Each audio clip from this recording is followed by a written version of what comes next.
Lehendakaria, Donostiako alkate jauna, udal ordezkariok, agintariok eta donostiarrok egun on deizuela guztioi eta ongi etorri 2025ko urrezko danborraren banaketa ekitaldi honetara.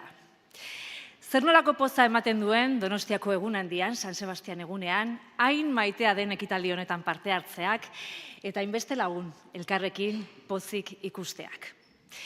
Urrezko danborrak beste ikur gutxik bezala laburbiltzen du egun eder honen espiritua. Une batetik bestera emango die Eneko Goia alkateak Moriarty Produkzioak ekoiztetxeko taldeko kideei 2025 urteari dagokion urrezko danborra. Gurekin ditugu beraz, Aitor Arregi, Jon Garaño, Jose Mari Goenaga, Xabier Berzosa eta Asier Atxa guztientzat gure txalorik beroena.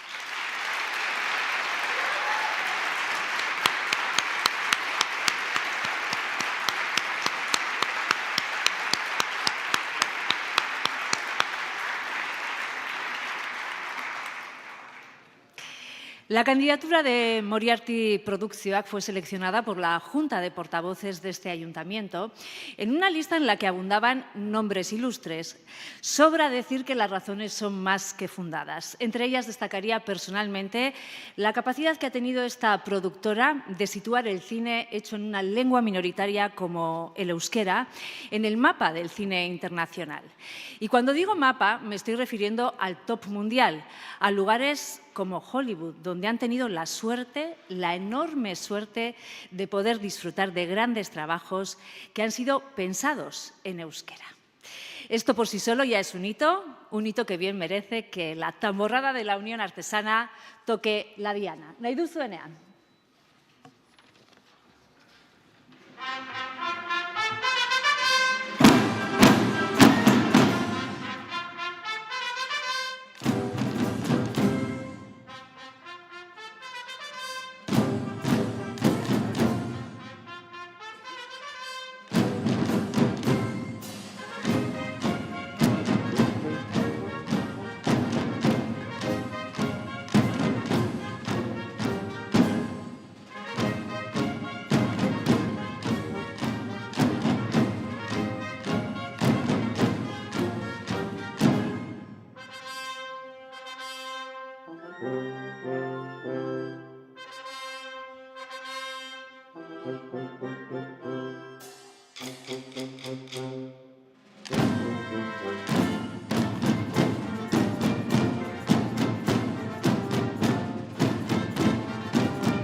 2025ko urrezko danborra, Moriarty Produkzioak ekoiztetxeari ematearen argudio zehatzak Eneko Goia alkateak ezagutzen ditu, beste inork ez bezala. Alkate, nahi duzunean, zurea da hitza.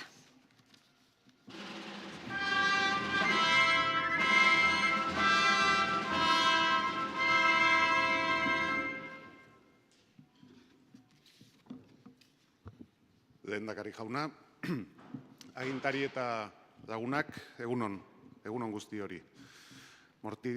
Moriartitarrak, egunon bereziki zuei. Ekitaldi honi hasiera emateko, hemen zaudeten guztioi, begiak ixteko eskatuko nizueke. No es muy habitual empezar así un discurso, pero os quiero pedir un favor. Y es que los que nos acompañáis hoy aquí cerréis por un instante los ojos e intentéis visualizar la siguiente escena. Interior, restaurante elegante de París, noche. Cristóbal y Coco Chanel cenan en un elegante restaurante parisino. Cristóbal, ¿cómo os van las ventas de los últimos meses? Coco Chanel, no van mal. Chanel le da un buen trago a su vino. Cristóbal, claro. ¿Y con tu Chanel número 5 os va bien, no? Chanel, si no fuera por el perfume, ya habría cerrado la casa hace tiempo. Orain iriki begiak. Ya pueden volver a abrir los ojos. Oraintxe irakurri dudan testutxo hau, Cristóbal Balenciaga seriaren eszena bat da. Hementxe bertan, udaletxe honetako udalbatzan, orain elkartuta gauden tokian, errodatutakoa. Esanguratsua iruditu zait gaur hemen eszena hau bizi berritzea. Uste baitut, zineak sortzen duen magia, geure irudimenean sor genezakeela. Gure gaurko sarituek sortzen duten bezalaxe. Los premiados con el Tambor de Oro de este año convirtieron, gracias a su creatividad, este salón de plenos, originalmente Salón de Bailes del Casino, por el que, por cierto, pasaron figuras tan cinematográficas como Mata Hari, convirtieron este lugar en el que estamos, en un elegante restaurante parisino que acogió una cena entre Cristóbal Balenciaga y Coco Chanel, en la que ambos discutían sobre el futuro de la moda y el prêt-à-porter. Lo que sí es cierto es que en este edificio, en este casino, es donde Coco Chanel y Balenciaga se conocieron en realidad. Pero bueno, estamos con la escena y no tuvieron que irse hasta París, aprovecharon lo que tenían en su casa. Recuerdo la reunión que tuve con Xavi Berzosa, en la que me explicó que Disney les había elegido para hacer una serie sobre el genio de Guetaria y me contó que querían rodar muchas escenas en Donostia, haciendo incluso que pareciera París. Recuerdo que al finalizar la reunión pensé, menuda suerte tenemos con esta gente. Y es que esta ciudad, la verdad, tiene la suerte de poder elegir entre muchos de los suyos a la hora de dar un galardón tan distinguido como es el Tambor de Oro. Porque aquí se concentra mucho talento y mucho nivel en muy diferentes ámbitos, también en el artístico. Creo que si repasamos la lista de premiados del Tambor de Oro, uno no puede sino sentirse orgulloso de engrosar esa lista. Jose Mari, Aitor, Jon, Xabi eta Asier, zuotako batzuk Donostian ikasi zenuten, Deustuko Unibertsitatearen Esteren fakultatean. Zinearekin duzuen pasioa elkartu zintuzten. Urnitako Sarobe eta Larrotxeneko kulturetxea zuen bizitzako mapan daude. Aldamarkadean izan zenuten zuen lehen bulegoa. Eta orain, zuen ametsen fabrika, Suatzun dago. Gazteak zarete, baino dagoeneko badezute, ibilbide oparoa. Urrezko eraztuna, lagun mina, el metodo Julio, renovable edo Mateoren ama, zuen eskutik sortuak dira. Zuen astapeneko danak dira, hoiek. Publiko zabalagoen gana iritsi ziren geroxeago Lucio, el metodo Arrieta, Kale Begiak, Lankoradaren produkzioa edo 80 egunean. Eta bapatean, loreak iritsi zen. Eta esango nuke ordenak estanda egin zuela. Edo pieza guztiek engajatu zutela, nahiago badezute. Con la delicadeza y la sensibilidad de Loreak, el gran público, tanto en Euskadi como fuera de aquí, empezó a hablar de vosotros, a los que todos ya os conocían como los Moriarty. Y a partir de ahí, ¿qué decir? Una historia tan nuestra como Andía, otra tan intensa como La trinchera infinita, La elegancia de Cristóbal Valenciaga o la tan reciente Marco, que habla de un mentiroso. Aunque aficionado, yo no soy experto en cine, pero me atrevo a decir que vuestras películas no son meras historias anecdóticas. Vuestra capacidad de descubrir personajes, de profundizar en sus personalidades poliédricas, en su inframundo lleno de grises, de ir más allá de la anécdota o de la apariencia, hacen que vuestras obras lleguen y conecten. Hablando de un gigante de alto, podéis hablar de un país y de una época. Contando la historia de un perseguido político que se pasa años escondido, podéis mostrar lo más cruel de una dictadura y la miseria de todo un país. Poniendo el foco en un mentiroso, nos podéis enseñar la naturaleza del ser humano, sin perder de vista el drama de los campos de concentración y de sus víctimas. De lo pequeño a lo universal, de lo anecdótico a lo profundo, de lo desconocido a lo propio e intransferible de cada persona. En el cine se han contado miles, posiblemente millones de historias. El mérito radica en la mirada, en cómo contarlas y transmitirlas. Y vosotros habéis dado con esa tecla que hace que vuestras películas lleguen, conecten y emocionen. Con una mirada franca, certera, sensible, estética, pero también muy ética. Eta gainera oso modu gipuzkoarrean egin dezute. Dan isila eginez, baino dan asko eginez. Zaratari gabe eta undi nahikeriarik gabe. Gainera, eta hau badazuen ezaugarri berezkoa, talde lanean aritzen zerate. Ez da batere ohikoa, pelikula bat 3 eskutan zuzentzea. Kooperatiben lurraldean, zuek zinearen kooperatiba moduko bat zerate da esango nuke. Porque vosotros trabajáis así, a varias manos, con una metodología que quizá tendríais que patentar, porque no creo que haya en el mundo muchos casos de dirección colegiada a 3 bandas.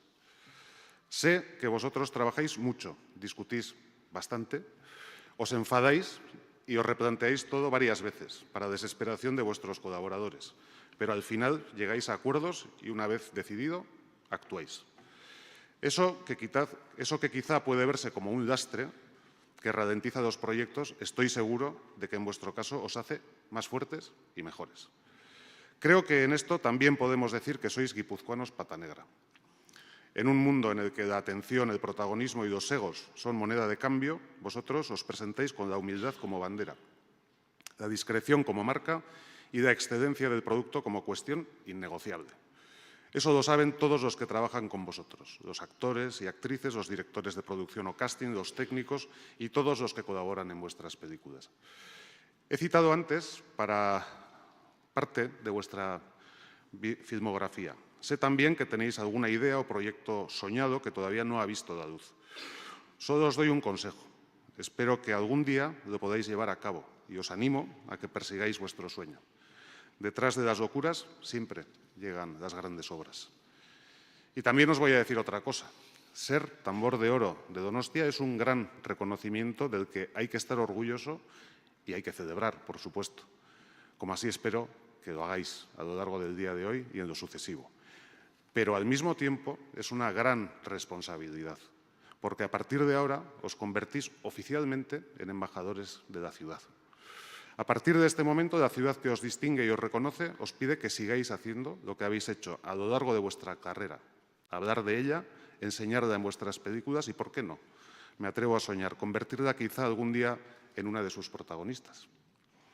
Por tanto, creo que debéis llevar con orgullo este tambor, con vuestro estilo, que también en esto es bastante guipuzcoano, humilde, sin grandes estridencias, pero con la conciencia de saber que ser distinguidos con el tambor de oro os une para siempre a esta ciudad. Empezaba mi intervención con un fragmento de vuestra serie Valenciaga. La magia del cine nos ha transportado durante unos instantes en el espacio y en el tiempo. Orain, San Sebastián egunaren bihotzean gaude. Aur danborrada duela gutxi abiatu da. Eta hiria urteko 24 ordu intentsoenak bizitzen ari da. Eta emozio une asko bizitzen baditugu ere, taldekoak eta kolektiboak batzuk, bakarkakoak beste batzuk, Urrezko danborraren ematea horietako bat izaten da. Gaurkoan hemen 5 kide ditugu saria jasotzeko. Danbor bakarra emango dizuegu. Hori esan beharra daukat. 5 artean gauza eder bat sortzeko gai izan zerate. Donostian eta Donostiatik mundura zabaldu dezute zuen artea eta sorkuntza. Euskeraz egin dezute gainera. Eta horrek noski, badio erantsia ematen dio zuen apustuari. Hoy vais a recibir aquí el tambor de oro. No es la única distinción asociada a ese metal precioso que entrega esta ciudad. Espero que no se me enfade José Luis Rebordinos, que hoy no puede estar aquí, pero viendo vuestra trayectoria y vuestra calidad, espero que algún día alguna de vuestras películas sea merecedora de ese otro gran galardón más asociado con vuestro oficio, que es la Concha de Oro. Bihotz-bihotzez, zorionak eta eskerrik asko.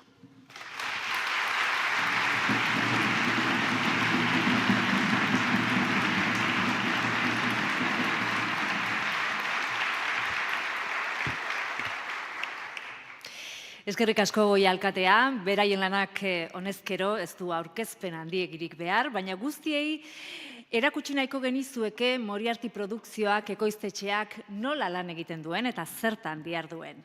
Horretarako onats 2025. Urteko urrezko danborraren irabazleak irudietan.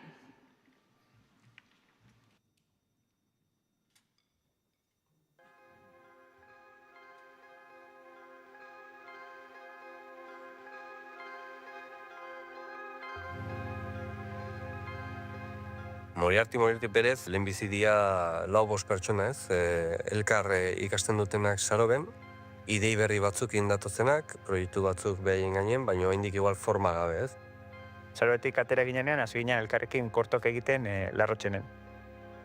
Zuri eragin dizuna zinemak, transmititu dizkizun ideiak, transmititu dizkizun emozioak eta kontzeptu guzti horiek, zuk ere nahi duzu nolabait, zure historiekin ere eragin hori sortu, ez? Bentzat, iritsi jendearen gana. Gutako bakoitzak film labur bat egiteko gogoazun, ideia bat eta gidoi bat.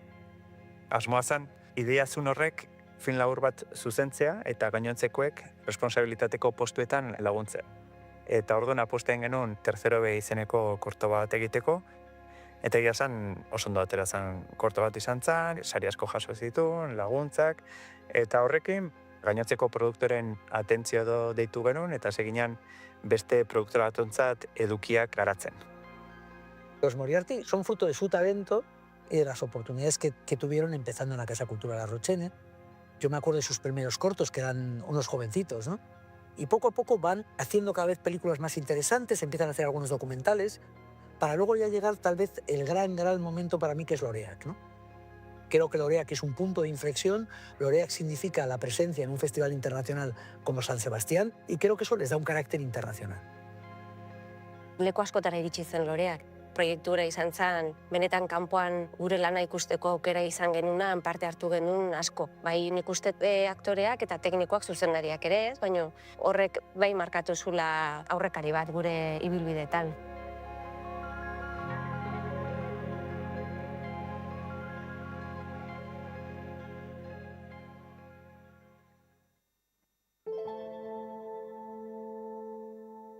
Hartu egun erabakerik garrantzitsuena probablemente Moriarty bere jarduera Donostitik lantzea izan zela. Garai hartan zinema egiteko Madridea joan behar zinen.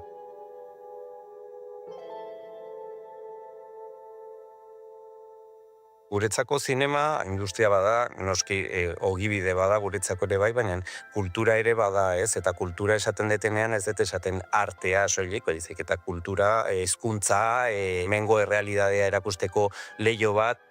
Ez da lan erretxa, nahiz eta kanpotik polita eta ederra ematen duen.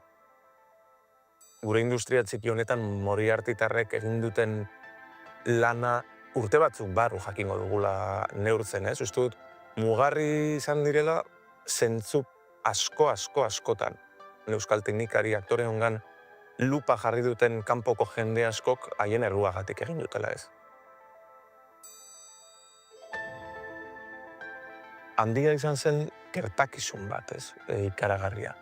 Zoroitzapen politak dira, ez? Madrilen hainbeste Goya sari, lankideak hain pozik, aurrekari gabeko zerbait gertatzen ari zen.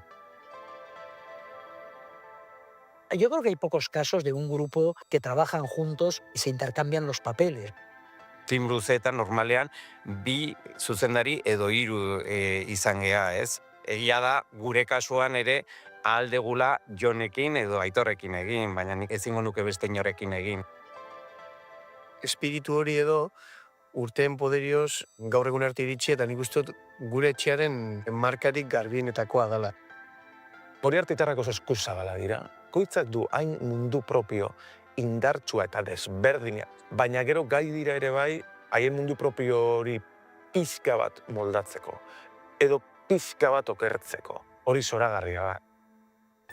Egia da kolektibotasun hori edo elkarlan hori Moriarty barruan hasieratikan egon dela, baina baita ere ez dugu ahaztu behar bidelagun izan ditugune profesional asko egon diala, bai argazki zuzendariak, montadoreak, zuzendari artistikoak edo musikariak. Anetza Moriartykoekin lan egitea beti da etxera bueltatzea bezala. Erlazioa oso zuzena da, oso etxekoa eta oso gertukoa. Denbora guztian daude begira, pentsatzen, eta gero oso politika izaten da haien artean ikustea, guzti hori komunean jartzen. Hitz egiten, eztabaidan, zean eta zu kanpotik behiratzen dituzu, oro batzutan talde komiko baten baten. Los Moriarty son, sin lugar a dudas, para mí un merecidísimo tambor de oro y ellos son unos embajadores de San Sebastián extraordinarios. Urrezko danborra, Moriarty produkzioak hemengoa izanik, zer suposatzen duen badakigu, ez? Guretzako postatzen eta alaitasuna handia. Ez da gure mundutik datorren errekonozimendu zuzen bat, baizik eta zure hiriak ematizuna, eta horregatik eskerrak emateko behar handi bat sentitze dugu. Queridísimos Moriarty, muchísimas felicidades. Zorionak, Jon y Aitor, y Moriartys todos, los directores y el grupo más elegante, sin artificio que he tenido en mi vida. Me lo he pasado bomba. Soy Enric Marcó, disfrazado de Eduard Fernández. Queridos Jon, Aitor y José Mari, muchísimas felicidades. Aupa Moriarty, urrezko danborra, merezita oso. Hemen exilotik, Madrietik joko du danborra. Gogor eta gogor, zuekin pentsatuz. Muxu. Disfrutad este día, os merecéis este reconocimiento y todos los que os lleguen. Zorionak, urrezko danborrarengatik, merezita dituzu hau eta emango izkizuen beste sari guztiak, muxu handi bat. Zorionak, Moriartytarrak, merezitako sari honengatik, urrezko danbor honek jar dezala balioan zuen humiltasuna, zuen sortzeko gaitasun ikaragarria eta zuen lanerako esfortzu ikaragarria.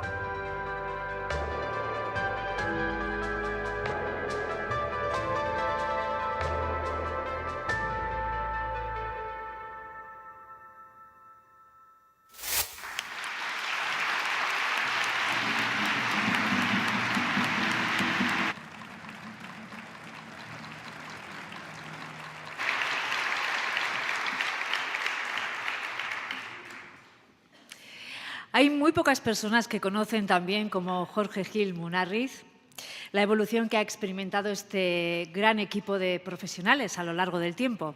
Durante años, Jorge ha sido un estrecho colaborador de Moriarty Produkzioak, aunque creo que en este caso la palabra colaborador se queda muy corta.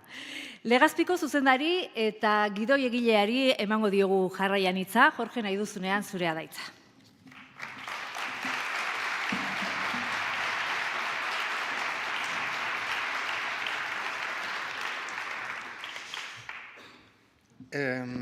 Bueno, egunon, buenos días a todos y todas.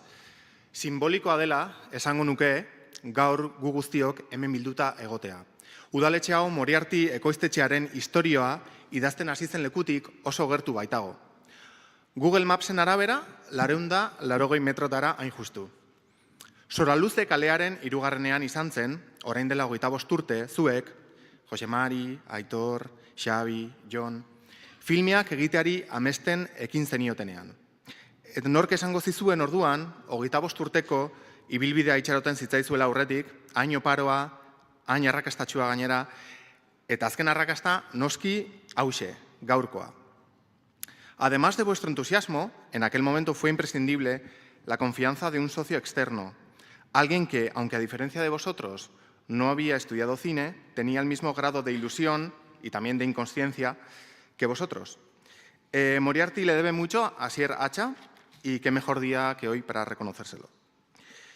Bueno, y una vez se consiguió aquel local de la calle Soraluce, ¿qué se suponía que había que hacer? Una cosa era soñar con hacer películas y otra hacerlas realidad. Lo que recuerdo de aquel tiempo, y lo digo porque yo estaba allí, es el arduo trabajo, ya que descubrimos que las películas se hacían de una manera no muy distinta a cualquier otra cosa, levantándose temprano, metiendo horas de lunes a domingo muchas veces, haciendo sacrificios, renunciando a tener vacaciones. Y todo ello movidos por una única ilusión, ver algún día una de nuestras ideas plasmadas en la pantalla y, no menos importante, demostrar a nuestras familias que sabíamos lo que estábamos haciendo, aunque en el fondo no tuvierais la más mínima idea. Hala ere, lan asko egitearen ondorioz, edo agian burugogorkeri hutsaren ondorioz, fruituak jasotzen hasi zineten. Lehenbizi, laburmetraiei esker, Tercero B, Nora Oa Vicente, Sintonia, lan hauek guztira, 100 saritik gora jaso zituzten, eta zuek mundua zeharkatzen hasi zineten orduan zinemen jaialdi batetik bestera. Baina hasiera besterik etzela ezin zenuten orduan jakin. Y es que esta racha de éxitos se prolongó cuando saltasteis del formato de largometraje al formato de largometraje con dos películas tan distintas como Lucio y Laroge y Egunian. La lucha de un libertario navarro en favor de sus ideales, por un lado, y el amor entre dos mujeres maduras, por otro, se convirtieron en vuestras manos en sendos viajes emocionales profundos, complejos, que sirvieron para advertir a todas y todos que habíais llegado al cine para quedaros, que erais unos contadores de historias natos y que concebíais el cine como un instrumento para observar la sociedad y rescatar de ella los temas que os afectaban y que veíais a vuestro alrededor. Y de paso sirvieron también para que vuestras familias respiraran un poco más tranquilas. Eta zuentzat garrantzitsuak ziren gai hoien artean, noski, zinema euskaraz egitearena zegoen. Zuen eguneroko errealitatea pantailara eramatearena, hain zuzen. Eta zentzu honetan, Loreak filma biziki garrantzitsua izan zen, alde batetik lehen filma izan zelako euskera hutsean filmatu eta Donostia Zinemaldiko sail ofizialean lehiatu zena, eta bestetik, gure hizkuntza mundu osoko milaka ikusleri hurbiltzea lortu zuelako. Horien artean, Hollywoodeko publikoari. Eta azkenean filmak Oskarretarako izendapena lortu ez bazuen ere, gutxienez pentsa Amarako zubiaren irudia Los Angelesera eramatea lortu zenutela. Egia da zubiaz gain bertan ere hilzorian zegoen ardilatxa zorabiatu baten imagina ere erakutsi zenietela, baina dozein kasutan sekulako marka da. Donostia Zinemaldia aipatu dudanez, badakit puntu honetan zenbait erakunderi eskerrak ematea gustatuko litzaizuekela. Jakin badakizuelako, zuen ibilbidea jorratzeko ezinbestekoa izan dela, Kimuak, Zinemaldia, Eusko Jaurlaritza edota Gipuzkoako Aldundia bezalako bidelagun apartak izatea. Erakunde publikoen babes horri zuek beti esfortzu eta talentuz erantzun diozue. Eta hartu eman hori gu denon irabazia da gizarte osoaren onura. Bueno, ¿y en los últimos años qué? Pues que la lista de películas ha ido engrosando y tras conseguir nada menos que 10 Goyas con Andía, como olvidar aquella noche, también habéis hecho largometrajes de ficción en castellano, ya que evidentemente comprendisteis desde muy pronto que no estabais dispuestos a cerraros ninguna puerta, y ahí están La Trinchera Infinita o la reciente Marco para demostrarlo, ambas seleccionadas en festivales de categoría A mundial para su estreno. Así como Cristóbal Valenciaga, con la que os habéis bautizado con éxito una vez más en el mundo de las series. Y es que si algo habéis demostrado durante vuestra trayectoria es que sabéis adaptaros. Eta horretan ere, ez da gehiegi bereizten gure lana beste dozein lanengandik. Etengabe aldatzen ari den testuinguru baten menpe gaude, aldiro erronka berriak planteatzen dituena. Beraz, duela 25 urtetik hona, dena aldatu da eta seguru aldatzen jarraituko duela. Ideia hau bide batez Handia filmean aipatzen zen. Baina aldi berean, badago urte hauen zehar aldatu ez den zerbait. Y es que la Moriarty de hoy se parece mucho a la que arrancó en la calle Soraluce hace 25 años. Siguen imperando los mismos valores: trabajo, honestidad, compañerismo, un sistema en el que ninguno está por encima del resto, en el que se escucha y se cede, se comparte y se aprende, en el que hay discrepancias y discusiones, sí, pero en el que siempre se impone el respeto y el afecto, la amistad de tantos años. Por eso pienso que hablo por boca de muchos y muchas cuando digo que cruzar la puerta de Moriarty es algo más que cruzar la puerta de una oficina o una empresa. Es más bien entrar en una familia. Y eso lo podrán decir, además de mí, los técnicos y técnicas con los que en muchos casos Moriarty lleva trabajando desde sus inicios. Javi, Iñaki, Alasne, John. El orgullo no es, por tanto, haber conseguido tantos reconocimientos, sino la filosofía que vosotros habéis implantado y que la ha hecho posible. De eso tenéis que estar absolutamente orgullosos. También hay, por supuesto, otra familia, los padres, madres, hermanas, hermanos, a quienes antes me he referido y que hace 25 años apoyaron vuestra ilusión cuando un día dijisteis en vuestras casas: Aitá, amá, quiero estudiar cine. Sin su apoyo, nada de esto hubiera sido posible. Y aunque muchas veces ese apoyo haya sido discreto y silencioso, siempre habéis sabido que estaban ahí, que podíais contar con ellos. Y este éxito, sin duda, este reconocimiento, también es suyo en gran medida. Han sido 6 películas de ficción, 3 documentales, 10 cortos profesionales y una serie de televisión. Todo ese legado, con sus aciertos y sus errores, va a quedar para los que vienen después de nosotros, porque la familia en estos años ha ido creciendo. Bittor, Jone, Alain, Martín, Nora, Ibai, Arri, Xune. Zuentzat ere bada sari hau, ikusentzunezkoek etorkizuna badutelako eta Moriartyk ere bai. Gipuzkoatik, gure lurralde txiki hontatik, mundu zabalean ulertu eta gozatuko diren istorioak kontatzen jarraitu behar duzuelako. Bai zuengatik, bai gure gizarteagatik ere. Gure kulturak hala behar duelako. Han sido, pues, y con esto finalizo, 480 metros, como decía, pero ha sido mucho más. Y es que probablemente la mejor historia que jamás escribiréis sea la que vosotros mismos habéis escrito día a día en vuestra propia vida. La historia de 5 personas que, siendo muy diferentes entre sí, fueron capaces de demostrar al mundo no solo que creativamente tenían una única voz, lírica, humanista, hermosa, sino algo todavía más importante, que esa excelencia se podía alcanzar siendo aún mejores personas. Eskerrik asko eta zorionak bene-benetan.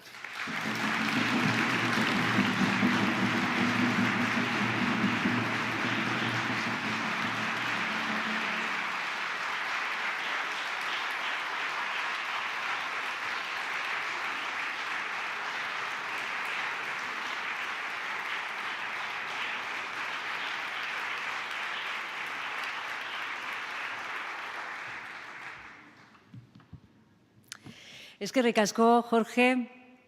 Ekitaldiko une garrantzitsuena iritsi da, ondo iristen badiozue, 2025ko urrezko danborra emateari ekingo diogu. Eta horretarako lehenik eta behin, Goia alkatea berriro ere holtza gainera tortzeko eskatu nahiko nizuke, eta danborraren alboan kokatu zaitez, mesedez.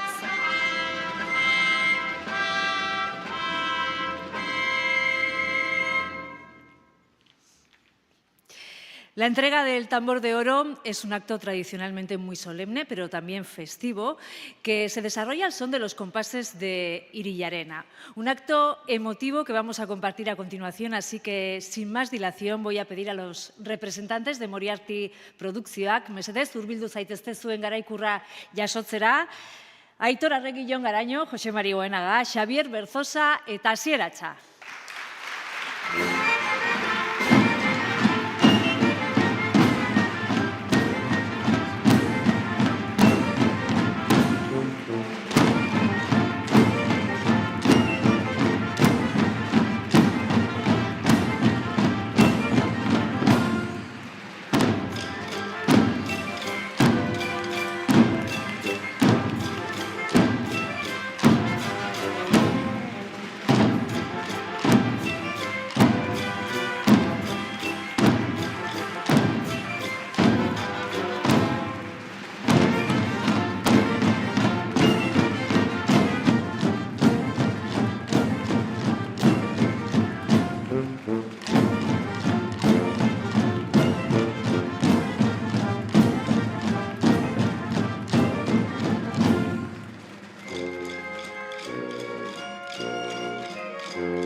Zorionak, Moriartiko kideok, bihotzez.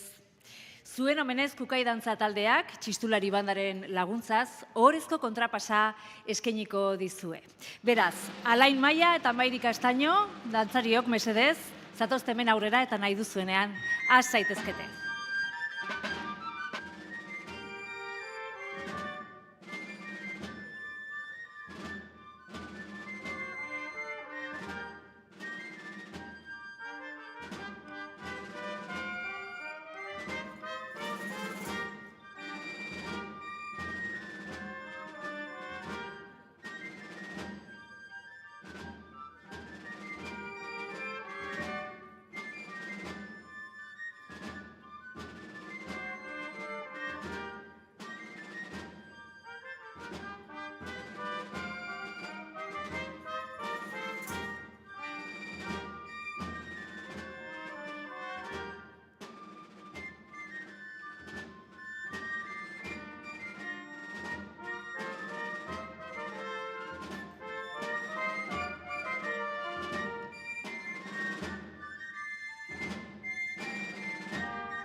Eskerrik asko Kukai dantza taldeari, Moriarti ekoiztetxearen izenean bostek hartuko dute hitza, beraz nahi duzuenean, Aitor Arregi, Jon Garaño, Jose Mari Goenaga, Xabier Berzosa eta Asier Atxar.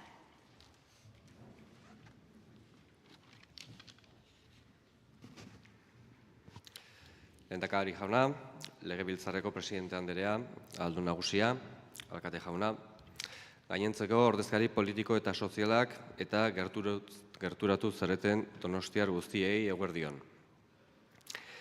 Lehenengo sekuentzia, Donostiako kaleak, gaua, 2000 urtea. Moriarti duela 25 urte jaio zen Donostiako kale batean, parranda baten ondoren, aldezarretik Amarako bidean. Eta egia esan, ezin da gure historia ulertu hiri hau gabe. Bere ekosistema kulturalak, sustraiak eta hegoak eman dizkigu lanerako. Salobeko zinema eskolan ezagutu genuen elkar, eta Intxaurrondoko Larrotxene kulturetxean eman genien forma gure lehen ideiei. Hemen filmatu genituen gure lehen film laburrak. Egitasmo hauek, ezinbestekoak izan dira gure formakuntzan. Egile izateaz gain, ikusle ere bagara. Egilea ikuslea ere badelako. Eta hemengo zinearetoetan hasi ginen zinemaz gozatzen. Estena bakoitza baloratzen. Zineak mundua ikusteko dugun modua nola eralda dezakeen ulertzen. Hori guztia, hein handi baten Donostiako zinemaldiari esker.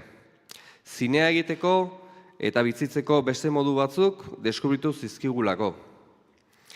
Urte batzuk beranduago gure filmak bertan bota izan dira, eta horregaitik oso privilegiatuak eta eskertuak sentitzen gea. Todos esos momentos se perderán en el tiempo como lágrimas en la lluvia, decía el androide de Blade Runner. A nosotros nos ha ocurrido todo lo contrario. Esos momentos nos han calado como buen xirimiri donostiarra. Gaur, harrotasunez, esan dezakegu, zalantzarik gabe, hiri honen fruitu gehala.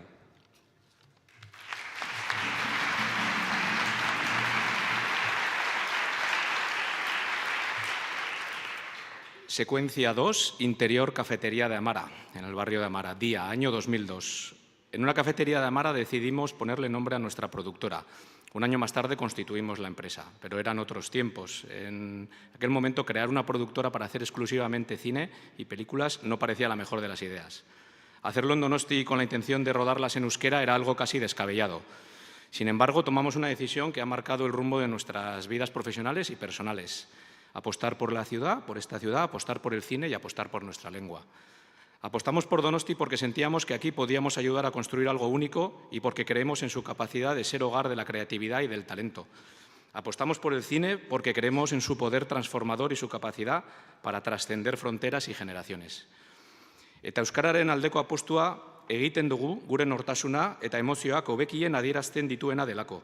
Gure hizkuntzak pantaila handi bat merezi duelako. Gainera, uste sendo honek ateak itxi baino ireki egin dizkigu. Eta gure istorioak inoiz imaginatzen ez ditugun lekuetara eramateko aukera ematen digu. Y hoy Donosti nos recompensa con creces aquella decisión tomada hace más de 20 años en una cafetería de Amara, con el mayor de los reconocimientos que puede recibir un donostiarra. Y queremos interpretarlo como un reflejo de la historia compartida entre esta ciudad y quienes trabajamos para contar sus historias. Eskerrik asko.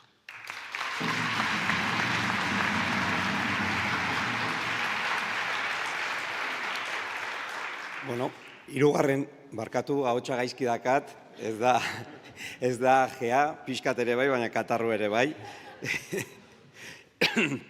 Hirugarren sekuentzia. Ilunbetik Miramonera doan errepide zaharra, gaua 2000 urtea. Ez da Donostiako txokorik eder eta emblematikoena, zergatik aipatu orduan errepide zahar hori? Hor grabatzea erabaki genuelako Moriartiren lehendabiziko sekuentzietako bat. Errepide lasaia, inorrez molestatzeko aproposa. Taldean hartu genuen erabaki hori. Eztabaida luze baten ondoren. Batek igeldoko bideak nahiago, beste batek uliakoak, bete izan da horrela. Orain ere, entzuten ari zareten hitzaldi hau, sortzeko konklabe moduko bat egin behar izan dugu. Ez da erreza. Batzuetan liskar gogorrak sortzen dira gure artean, gauza mingarriak esaten dizkiogu batak besteari. Baina hori da gure lan egiteko modua. Sormena batzuetan horren individuala eta intimoa den hori, gure kasuan kolektiboa da. Gure lanetan autoretzarik balego, talde autoretza litzatekelako, dudarik gabe. Hori da ziurrenik zinemagile gehienen gandik desberdintzen gaituena. Baina sormenetikat, pelikulak gauzatzeko orduan, zinea beti izan da taldean egin beharreko lana, eta hor hasiera-hasieratik izan ditugu konplize ugari. Horietako batzuk oraindik gurekin lanean jarraitzen dutenak. Javi, Iñaki, Pascal, Raúl, Jon, Josean, Saioa, Ane, Ainoa, Alasne, Ander. Izen guztiak ez dira kabitzen, baina denak izan dira garrantzitsuak. Guztion artean sortu ditugu pelikulak eta guztiok eraiki dugu Moriarty. Guztion lana beharrezkoa izan da gure helburua lortzeko, istorioak kontatzea.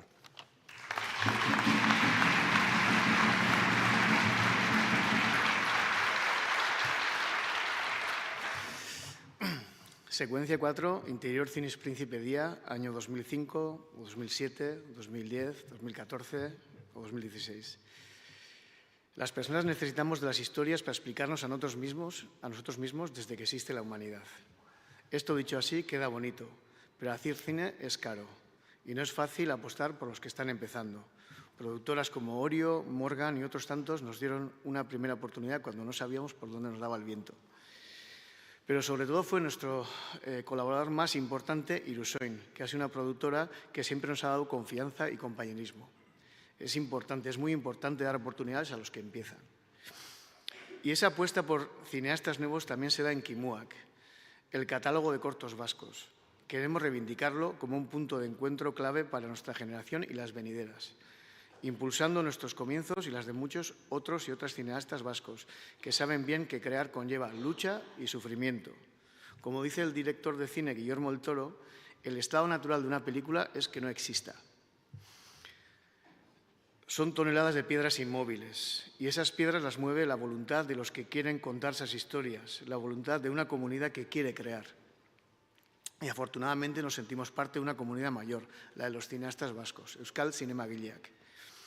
Y es que al final para nosotros, en el cine, en la vida, es muy importante lo que haces, pero también con quién lo haces. El tambor de oro que recibimos hoy aquí no es solo nuestro, sino de toda la comunidad de cineastas vascos, Euskal Zinemagileak. Eskerrik asko.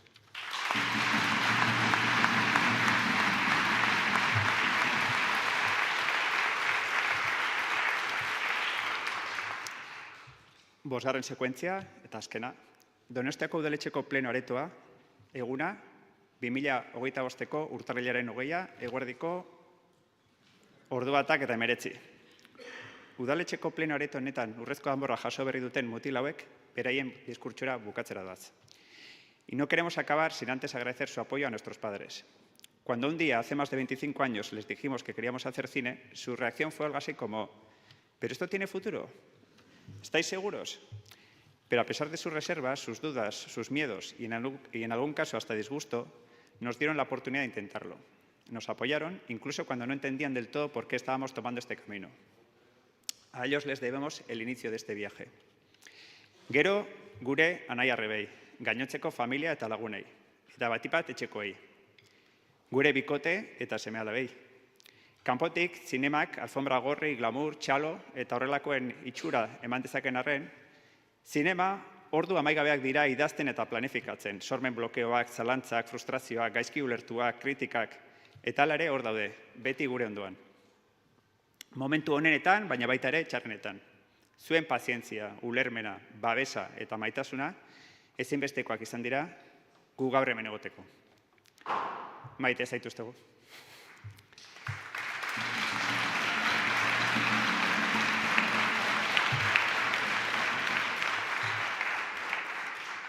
Ezin dugu Jorge Gil Morales ahaztu.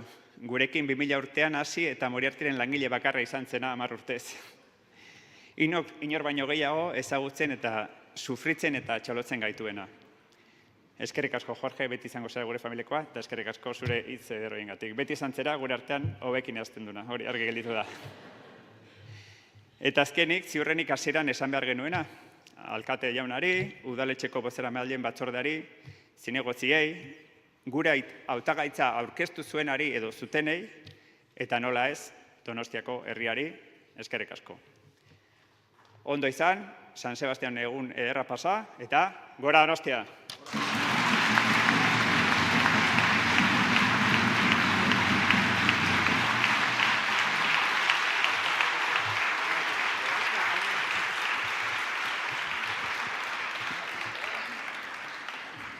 Zorionak, zaudet hemen, Moriarty, kokideok hori da. Zorionak beste behin, zinegintzan bezala ekitaldi honetan ere, musikak toki garrantzitsua du, ohartuko zineten, baina agian ez duzue jakingo isil-isilik kanta ezaguna, Jose Mari Goenagaren aitonak, Fernandok, idatzi zuela. Ekitaldi honen amaieran, entzuteko aukera izango dugu omenaldi gisa. Y ahora sí, vamos a finalizar el acto felicitando una vez más a Moriarty Produkzioak, no solo por el fantástico trabajo que están realizando, también por haber elegido Donostia San Sebastián para situar nuestra tierra en el mapa de una industria tan competitiva como el cine. Zorionak por este merecidísimo tambor de oro. Hemen gurekin izan zareten guztioi, herri ordezkarioi, adiskide eta donostiar guztioi, eskerrik asko etortzeagatik. Festa bete-betean dugu, ordu honetan danborotxa baino ez da entzuten, hiri osoan, beraz. Beti egiten dugun moduan, zutik jarriko gara eta jaigiroan amaikutuko dugu ekitaldi, gaurko ekitaldi ederrau. San Sebastian martxarekin izango da, nola ez? Festari gelditzen zaizkion orduak benetan atseginak izan daitezela. Guztiok indarbiziz esan dezagun, gora Donostia!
Thank